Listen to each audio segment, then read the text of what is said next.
Bom dia, meus alunos do sexto ano. Vamos para mais uma videoaula de English. Hoje a aula de número 29, dando continuidade ao quarto bimestre com a unit Who is Ringing the Bell? Aprender um pouco mais sobre o present continuous. E hoje vamos falar dos verbos, tá? O que acontece com os verbos nesse tempo verbal. E também vamos fazer uma parte de word work, de vocabulário. E antes de começar, eu só vou pedir para vocês, agora que eu já expliquei quando usar o present continuous, vocês vão fazer uma interpretação das páginas 4 e 5, que é um diálogo que sempre aparece no início de todas as units do nosso book. Lembrando que irá aparecer termos correspondentes ao present continuous. E com a parte do don't forget, né, não se esqueçam que o present continuous, ele é usado para falar sobre ações que ocorrem no momento da fala, né? Assim como eu falei para vocês que o present continuous também é um tempo composto, né? Ele precisa do verbo to be e ele precisa de um verbo principal com a terminação ing. Então, não se esqueçam disso, tá? E agora sim, eu vou falar um pouco para vocês sobre as principais regras do present continuous, tá? Mas em relação aos verbos, tá? Como saber se precisa repetir consoante ou se é só acrescentar o ing, enfim, são esses tipos de regras que vou falar um pouco para vocês. Só que aí nós temos que acrescentar aqui também o significado dos verbos, né? Vocês precisam saber o que é um verbo, né? Verbo é ação, é uma classe gramatical. Em inglês, é necessário conhecer o significado de cada um deles. Então, nós vamos começar falando um pouco disso, tá? Ao aprender o uso do present continuous, alguns estudantes têm dificuldades em relação à estrutura desse tempo verbal, porque é necessário que as orações tenham o verbo to be mais verbo principal terminado em ing. Assim, é comum que alguns se esqueçam de colocar o verbo to be ou o verbo sem o ing.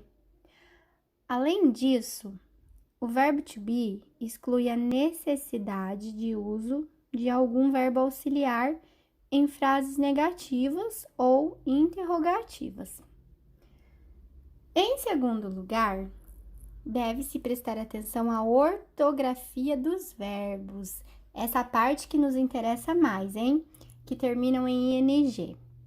Veja a seguir os casos em que são necessárias essas mudanças. Vou começar falando dos verbos de uma sílaba, tá? Que terminam em consoante, vogal e consoante, que é o que eu chamo de CVC, consoante, vogal, consoante. No caso de verbos assim, deve-se dobrar a última consoante e acrescentar o ing. Então, nós temos aqui 4 exemplos desses verbos, tá? Temos o verbo stop, que significa parar. Na frase com o present continuous, ele fica stopping. Percebam que eu vou repetir o P. Percebam que esse verbo termina, né, em consoante, vogal e consoante, tá? E embora ele comece também com uma consoante, ele tem apenas uma sílaba. Temos também o verbo run, que significa correr. Consoante, vogal, consoante. Na pronúncia, no present continuous, running. O verbo get, que é pegar, aqui tá traduzido como pegar, mas ele tem mais de 10 significados, tá? Esse verbo. Depois eu falo mais dele para vocês. Que fica getting, né? Dobra o T. E o verbo dig, que significa cavar, fica digging. cavando. Então, pessoal, essa regra é válida, exceto para os verbos que terminam em W ou X, tá? No caso desses verbos de uma sílaba que tem a terminação consoante, vogal, consoante, mas terminam em W e X, nós não repetimos a última consoante. Então, fiquem atentos. Temos o verbo fix, que significa consertar, fica fixing. Mix, misturar, mixing. Snow, de nevar, snowing.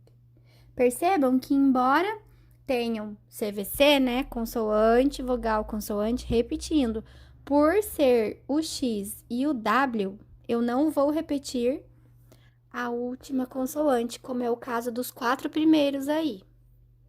Essa regrinha tem que tomar cuidado, tem que prestar atenção na hora de usar, né? E também, olha que legal, aqui tem vários verbos novos para vocês, né? Verbos que alguns alunos não conhecem, outros podem até conhecer, né? Depende. Mas tem várias opções. O verbo dig, por exemplo, né? O verbo get, que eu falei para vocês. Seguindo para uma outra regra com os verbos de 2 sílabas agora, tá? Se a última sílaba desses verbos de 2 sílabas for tônica, deve-se dobrar a consoante também. Então, por exemplo, quando eu falo prefer, né, que é preferir, percebam a sílaba tônica, prefer, está no fer. Por conta disso, eu vou repetir a última consoante. Lembrando que a terminação deles também é CVC, consoante, vogal, consoante. Olha o outro verbo, begin. Tá vendo? Ouviram onde está a sílaba tônica? No gin, né? Que significa iniciar. Por isso que eu também vou repetir a consoante N, beginning. Terceira regra, né? Regra de número 3. Verbos que terminam em E. Deve-se retirar a terminação E e acrescentar o ING. É o caso do make, que é fazer, fica making. Dance, dançar, dancing. E continuando sobre a regra número 3, o verbo live, que significa viver, termina em E, fica living. Inclusive, já expliquei para vocês a diferença entre o live e o live. O verbo write, que é escrever, fica written, tá? Mudando aí, tirando o E, colocando ING.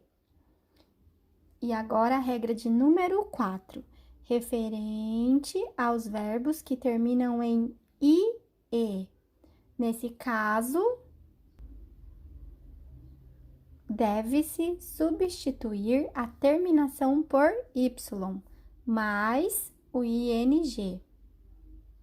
Por exemplo, o verbo lie, que significa mentir, fica lying, né? De mentindo, porque tem o ING. Então, repetindo, eu vou tirar o IE, vou substituir por um Y e depois eu vou acrescentar o ING. E temos também o verbo die, que é morrer, que fica dying, morrendo. Mesmo caso do lie. E também de número 5, que é a regra em que nós acrescentamos o ING ao verbo sem alterar absolutamente nada. Então, por exemplo, read fica reading, sleep, sleeping, walk, walking, cook, cooking, help, helping, fly, flying, study, studying, play, playing, e watch, que fica watching. Essas, então, pessoal, foram as principais regras para vocês saberem, né, e estudarem antes de formar frases usando present continuous. Lembrando que na página 7 da nossa apostila também tem alguns verbos, tá? Tem algumas regrinhas também nos quadrinhos, né?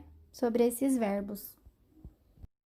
E agora, para finalizar a aula, né? E fugir um pouco das regras gramaticais que expliquei para vocês sobre o uso dos verbos, né? No present continuous, nós vamos falar um pouquinho da parte de vocabulário, tá? Do nosso word work.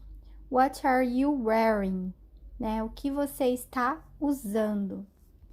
Na página 8, nós temos, né, um exercício aí e também algumas figuras, tá? Com o vocabulário em inglês. Então, eu vou fazer apenas a pronúncia para vocês dessas palavras e vocês vão acompanhar na página 8 pelas figurinhas. Na verdade, não precisa nem de significado, basta olhar as figuras, como sempre fazemos, que aí vocês conseguem memorizar e aprender uma nova palavra. Então, nós vamos começar pela palavra dress. Em seguida, jeans, skirt, sweater, jacket, shirt, t-shirt. A diferença é que uma é camisa, a outra é camiseta. Shorts, cap, shoes, boots, sneakers, underpants,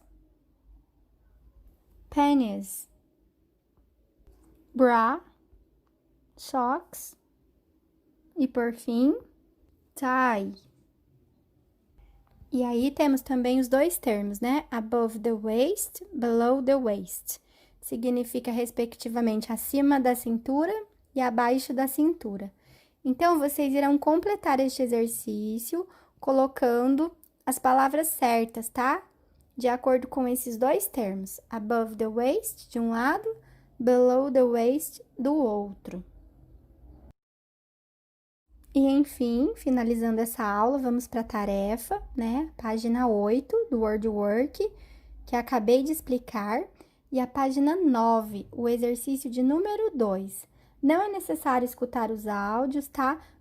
Nesse exercício de número 2, vocês vão colocar os verbos nas lacunas, tá? E aí tem que prestar atenção na frase, se é pergunta, qual verbo usar, e não esquecer também da terminação ing, porque claro que todas essas frases estão no present continuous.